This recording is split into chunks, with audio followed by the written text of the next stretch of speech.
Welcome to episode 10 of the Pitbox Podcast. Look at that, 10 episodes already. Oh my God. If I had the keys, I definitely would hit the applause, whatever, but we ain't there yet. We'll get there eventually. We'll cover you. We got you. I appreciate it. Yeah, as usual, we hope everybody's staying safe during the whole coronavirus thing. It's not getting much better, but, eventually things will return to normal. But for today's episode, it's another round of questions, the remainder of the questions from last time. Don't worry, it's a shorter list this time.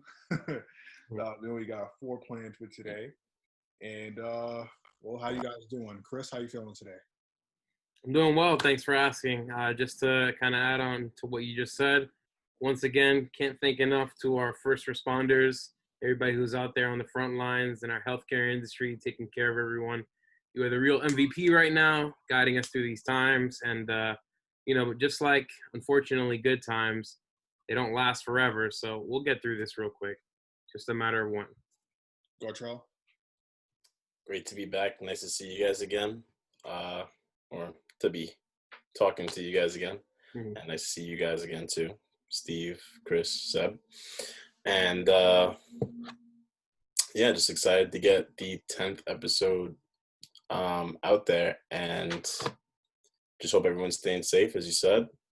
Shout out to all of our healthcare workers and essential workers right now, literally risking your lives to make sure that we're okay. And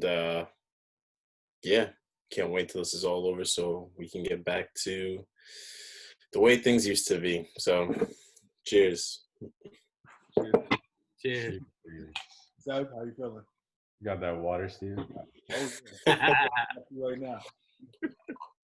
Just I'm doing all right, hanging in there, just working, getting by, praying for the weekend as usual. So that might be the only normal thing I have left yet. But yeah, pretty much same thing as G. Just waiting to get back into the swing of things, ready to go outside, see everybody. I don't think I've been so anxious to actually see and speak and hang out with other people, but definitely hitting that point now. But yeah, pleasure to link up with you guys again to talk it out over some of our favorite shit. So let's let it rip. Yeah. Before we do, you two have any updates from No Lift Garage you want to provide? Yes, we do. Go ahead and check out the recent upload that we have. Link will be down in the description box below. We did an exhaust video on the STI. And if you haven't found out already, I have a channel as well now. If you check out my Instagram, it will be linked in the Instagram. We're doing a little bit of a vlog style where we just kind of have conversations with each other, enjoy each other's company. Cool. There we go. All right. We'll get into the first question. It is from Mary, and she asks, top 3 F1 drivers and why? Now, me and Gartrell kind of talked about it when she was on the show. So for me, Lewis Hamilton, Fernando Alonso, and Senna. Gartrell? And mine might have changed. I don't remember exactly who I said, but I know that Lewis Hamilton, Mr. Leclerc, and Max Verstappen. Cool. All right, Chris. All right. So for my top 3, it had to be, Lewis Hamilton had to be in the mix just to bring, a little bit more color to the F1 world. Always have respect for that. And it just, it helps our cause as minorities. The second one has to be Daniel Ricciardo, is I believe how you pronounce his name. Yeah. Danny Rick. Yes, sir. And then my third one has to be Mario Andretti, and it's Mario Andretti because, from me being a very young age, even up until now, anytime I get into a situation where I have to display my driving skills and my father is there, he calls me. This is his line. Oh, what do you think you are, Mario Andretti? So that one just always stuck with me from a very young age. So, yep, that's my top 3. It was funny. I think the line's supposed to be, who do you think you are, Sterling Moss? I think it was like a situation where Sterling Moss got pulled over, and the cop said that to him. He's like, well, actually, I am Sterling Moss. Yep, something like that. Yep. Seb? I got to keep that in my back pocket next time I get pulled over. my top three, this has been a tough one just because there are a lot of drivers that I personally enjoy watching drive and also with their personalities, thanks to getting a little bit more of an insight on the show on F1 in Netflix as of recent, now that they're 2 seasons deep. So for my top three, I think I'm going to go with Senna, Schumacher, and Hamilton. Respect all those drivers. I think each of them have contributed a lot to the sport as a whole and through their history. So I think it's, out of all of my favorites, I think I need to give them the most credit and recognition for what they've done. Cool. All right. That's the first one down. So now we'll go to the second one.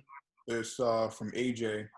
What are your thoughts on the new IMSA and WEC merger? And do you think that it will save GT and prototype racing?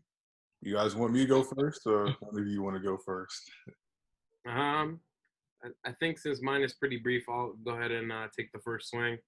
I think the merger is going to be a good thing. I think it's not only going to provide the viewers more races to watch, but it's also going to put different leagues essentially underneath one umbrella just to make it easier for the viewers to follow, you know? Okay. I'll go last then. So brief again. Not the most knowledgeable on the actual merger. I do know that there are some rule changes that have been implemented as a result of the merger, if I read what I read correctly. And I think that it'll be a good thing for the constructors, the rules that they've laid out now. I think that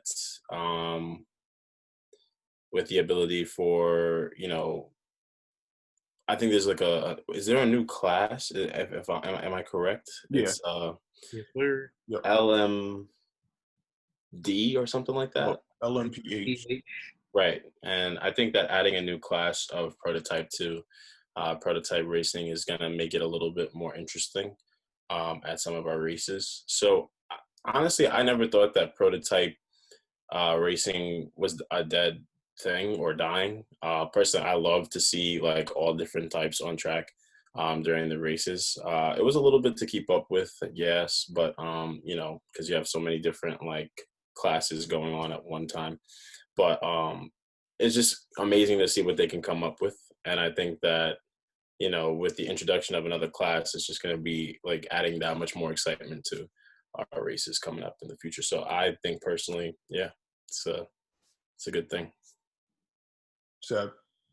Yeah, I definitely agree with all that. And I think the prototype class is definitely a good idea to add in there, especially if they're doing a merger like that. So that way they can, I think, make as much of an impression on any type of newer viewers that they want to get, and also make sure that the viewers and the people that are still watching today are equally as excited and have something to look forward to. So yeah, I think it's a great advancement for the league and for everybody really involved, all the constructors. I think it'll make some good progress for technology that's involved behind it as well, especially with that new prototype class. So yeah, I'm excited to see how it all rolls out. Cool. So I'm definitely looking forward to it. Just to kind of explain a little bit what Gartrell was talking about. So in WEC, a few years back, we had a few more OEM manufacturers that were involved in LMP1, both Audi and Porsche. And of course, before that, Peugeot was in it. They were in it back in the day. They had came back during the late 2000s, but it primarily was the Audi show at Le Mans since the year 2000. But when Porsche came back and then Toyota came back, you had a nice three-way battle between the three. And then both Audi and Porsche left for Formula E, and it left Toyota as the only manufacturer that was in WEC, which in some people's minds kind of make it a one-horse race because the cars are just downright faster than the teams that aren't backed by someone like Toyota. So this is definitely going to be interesting because I know, of course, being that this is what I love and this is what I plan on doing when it comes to driving, it's going to be great because you're going to allow a lot more manufacturers to be interested in it from a financial sense. Some of them were looking at it, they're like, all right, well, we do the hypercar class. We can only use that car in one series, it may not be worth it. But being that, you're going to have some sort of similarities now that you have LMPH, that should allow them to take the interest to another level, because the cars can be on both sides of the pond. And I look forward to it. I know GC3 regulation is supposed to be changing in the next few years. That's going to be great. And honestly, as long as they're on the same page, it's going to be a good time. All right, so now we'll jump to the next question. What is a good first car? So my answer to this is something that is not too old, but not too new, but also front wheel drive, so you can't get yourself into too much trouble, and preferably a Honda, because they're easy and cheap to work on. That was very, very vague, Steve. You have It no is. car in mind at all. It is. I'm sorry. AJ, the other AJ asked this question. All right, I'm gonna go with a Civic then, just to be specific. It went from so vague to I'm gonna go with a Honda. Yeah. Well, I guess I'll chime into that one. I'd also probably go with a Honda Civic. I'm mainly saying Honda just because for first time, driver and someone who's just getting their feet wet with cars, they're easy to work on, super reliable, and yeah, you barely got to change the oil on them. But for the enthusiasts now, I'd probably go with either a Honda Civic Si also, or a WRX from Subaru. Either one of those would be good. They're both going to be safe, relatively reliable cars. You can get your feet wet in and, learn about modifying and all that kind of stuff without breaking the bank, one, and, it being really expensive. If I had to pick anything that, honestly, I have a ton of car names in my head, and I'd be like, hey, get this, get that. But for it being your first car, it probably wouldn't be the best thing, honestly, because, everyone wants to say, yeah, you should get Evo, yeah, you should get STI, yeah, you should get RX-7 and all that stuff, and then you just be like, you get this car, and then you're like, why did I get this? Like money pit, that type of thing. But honestly, if you're looking for a first car, I'll give you some advice. First of all, you want to know what you want to do with your car. So even if you're like just starting off in cars, right? Just because it's like your first car, I will agree, like it is good to have like something like that's a little bit cheaper to fix and things of that nature if it's your first rodeo. But for the most part, most Japanese cars are relatively cheap to fix. So I would say don't go so much based on like, what you don't go so much based on like someone saying, not to like discredit you guys, but like saying like, get this because you don't want to have a headache as your first car, this and the third. You should buy something that's going to fit your needs in a longer term, because it's likely that you might have this car for a few years. So you don't want to get something and then have to switch out of it right away. So if you're someone who's like really interested in cars, enthusiast wise, and you think drifting might be something of your style, you might want to get something like a 350Z to start off with. It's relatively cheaper nowadays. It's not too overdone on the power. You can get one that produces about like 250 horsepower, so you can still have fun with the car while also getting to learn the car. And it's not going to kill you either, because they obviously have traction control and things of that nature to help keep you in check. Fixing the car is still relatively easy. Most parts don't cost more than 150 to $200 for some of the smaller parts. If a big part breaks, it's going to be big money regardless of what car you have. Engine, transmission, or a large part of it, for example, a head gasket, it's still going to be a lot to fix. So I say get something that piques your interest and like matches what you want to do with your car. So if you think the Honda's a good start, I think you should go with that. But if I had to pick a single car, I would probably get like a S2000, honestly. I think that's like the perfect mix of like like something that you could start off and like have fun with, but also learn, because again, Hondas are, you know, that type of car that are relatively easy to, you know, fix, maintain, things of that nature. But it's going to give you something more on the enthusiast level where you can actually do a little bit more than you could with like an SI. And it's a great base, you know, it's, you know, rear wheel drive, perfectly weight balanced, 4-cylinder engine. So it's going to be easy to, you know, learn how to do, you know, oil changes on, learn easy to do your, you know, tune-ups and things of that nature. But in general, just like, don't buy anybody's used garbage, meaning things that have had significant amount of modifications and, you know, engine work and transmission work and all of that nature, because it's just going to not work out for you in the long run. If you do get something used from a person, I'd probably say your first car should best be something that's completely stock.